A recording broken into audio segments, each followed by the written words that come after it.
The pandemic daily life of a Jamie Mohini Alcuas is no different from her daily life before the pandemic. Except commuting and going to school, it usually goes like waking up in the afternoon, cleaning the room, eating breakfast or lunch, playing games, watching anime, movies, K-drama, reading comics, eating again, back to entertaining myself, and finally getting sleep after midnight. And repeat.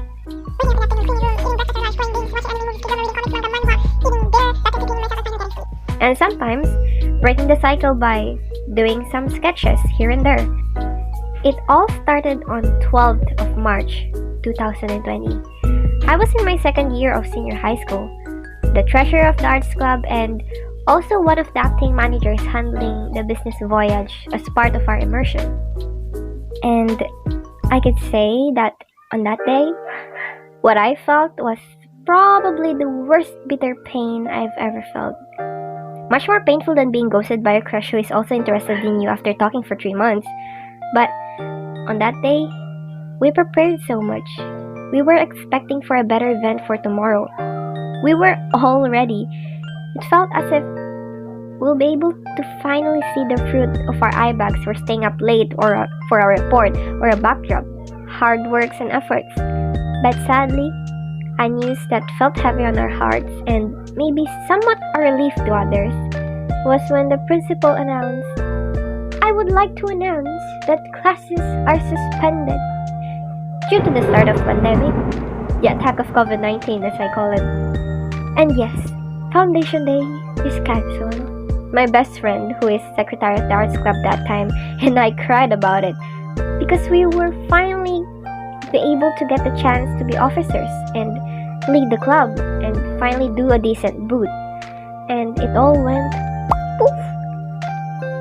Now, 2021, currently I am doing fine, not so great, not so bad either, just average, since a lot of things happened in 2020 and early pandemic version of me went through a lot. Not much for some, but it's a lot to me.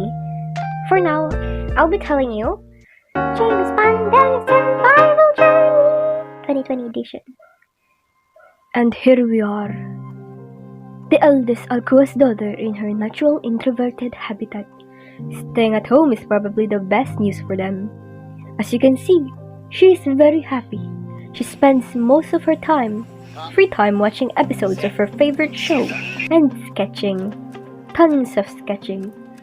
To cope up with her loneliness and lack of friends, she then tried coloring, painting. But with her, she gets tired easily and gives up halfway through the process. That is why majority of her works are unfinished. This girl probably has commitment issues. She then tries and exploring new hobbies, like playing the guitar, which didn't work out well, and alas, she discovered the wonders of digital art through her phone. Now, summarizing all her hobbies are sketching, making digital art, and doing TikToks. Not the dancing ones, just funny, cringy videos. It's all going so well until her first year of college. She thought she got her life under control, taking up accountancy course with high hopes that she can. I'll become an accountant. My classmate could do it, so could I. I'm really smart. Not actually. Slowly realizing that she's only fooling herself and learned the bitter way that it's not a good choice to follow someone else's dream. Everything starts to not feel fine. She lost track of her path, questioning her life, goals, emotions, intellect, whether all the small achievements and awards she received ever actually meant something at all. Realizing home doesn't feel like home anymore. Experiencing extreme emotions and being unable to handle them, she was lost in those moments, where her only drive is to just get through the week. She lost interest in her hobbies, always feeling sluggish from the moment she wake up. Luckily, she finished her first year of college, and thanks to some people that guided her, as someone who is unable to open up emotions, she started to pick up a pencil and sketchbook again, scribbling and writing anything that pops up to mind. It's gently rekindling the flame she'd lost for so long. And here we are, still in the process of recovering that lost spark. It's possible that the old me who had accomplished so much has vanished and have little chance of coming back. Though this new me might still be a work in progress, but it's fine. I'm getting better.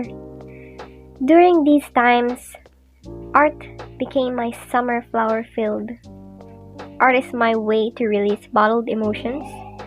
Whether it's an unfinished sketch, making random videos, making cringy ones, or spending hours on the phone digitally painting. These form of arts, even though not resulting to masterpieces, was able to bring peace to my soul. Art was and will always be my therapy.